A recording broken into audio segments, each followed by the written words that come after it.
Disturbing facts that will probably disturb you even if you're not easily disturbed. Part 84. Aaron Ralston, who famously amputated his own arm after he fell into a canyon and his arm became pinned by a rock, which is what the movie 127 Hours starring James Franco is about, took this photo right after he fell in the canyon. You gotta be a bad motherfucker to have your arm crushed, and first thing is like, but first, let me take a selfie.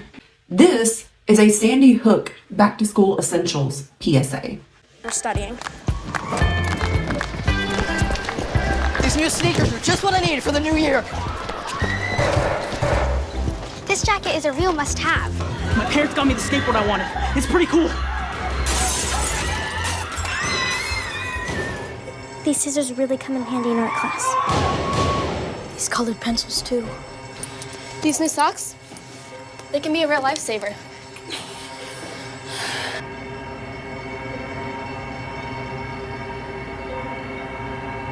I finally got my own phone to stay in touch with my mom.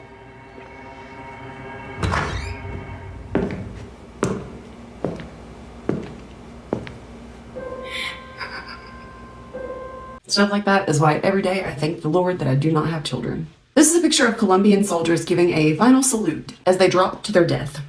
The rope that was carrying them suddenly broke during an air show.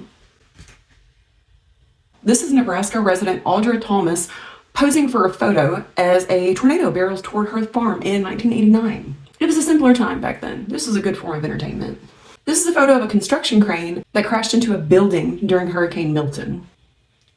In May of 2011, Timothy Pitson's mother took him out of school to go on a trip. She then committed suicide and left a note saying Timothy was safe at the hands of somebody that she trusted, but he has not been seen since.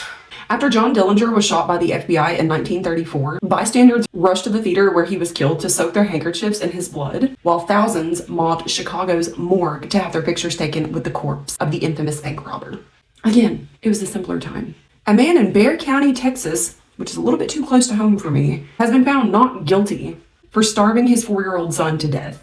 Brandon Lee Cervera was accused of starving his son and forcing him to beg for food. According to documents, videos were seized from the phone belonging to Benjamin's stepmother, Brandon's now ex-wife, Miranda Cesares, that showed the child shaking, crying, and begging for bread.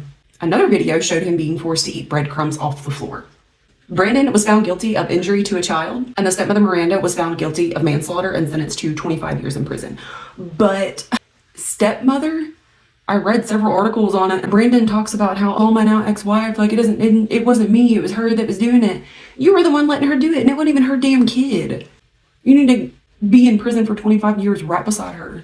A wedding planner in England died after eating a scalding hot fish cake at a wedding that he planned. It burned his throat so badly that it left him unable to breathe. The cause of death was ruled as asphyxiation. The coroner said that it was similar to the effects of smoke inhalation from a house fire. How hot was that fish cake? You know, he had to be the fuck out of that. That's what he gets for having fish cakes at a wedding. If I ever get married, I'm not gonna have fish cakes, fancy adult stuff like that. I'm gonna have buffalo chicken dip, bagel bites, and I'll have cute little placards on everyone's table that say, thanks for watching.